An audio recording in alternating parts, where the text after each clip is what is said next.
While students enjoy their final month of freedom before they hit the books once again, school districts are putting the finishing touches on their plans for the year. And while the Crosse School District is struggling with millions of dollars in budget cuts, Onalaska is not. News 8's Jenna Traum joins us now to explain. Mike and Lisa, when we asked school districts about their budget concerns around this time last year, we heard one answer over and over again. Superintendent said last year they were on solid ground, but this coming school year would be rough. So we checked back in with them today to see whether that turned out to be true. The answer depends on who you ask.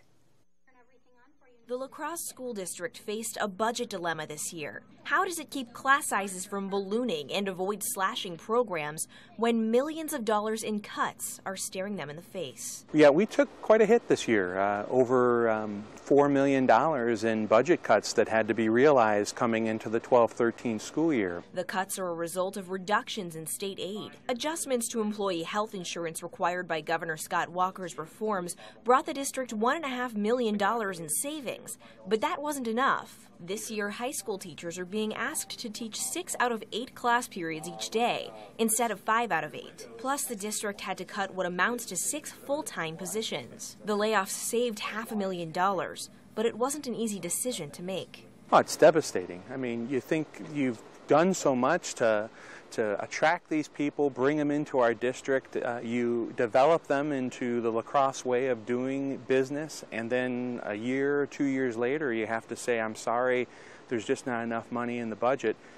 It's absolutely it's like giving up a family member. But while La Crosse had to cut back its staff, the Onalaska School District actually added on a few. Onalaska Superintendent Fran Finko says the district isn't facing the budget cuts La Crosse is dealing with. But why? It's a combination of multiple factors, but there are 2 big ones. We are fortunate to be a district where we get more open enrollment students in than out, and so last year there was an additional $400 and some thousand that we got from students coming into the district. The second reason Onalaska isn't in the red is because 2 years ago local taxpayers voted to raise their property taxes by more than $4 million over the course of 3 years. The referendum was huge for the community to come together 2 Februarys ago and say, okay, we know it's going to cost us more in terms of our property taxes, but we don't want to see our schools devastated. We don't want to see our programs devastated.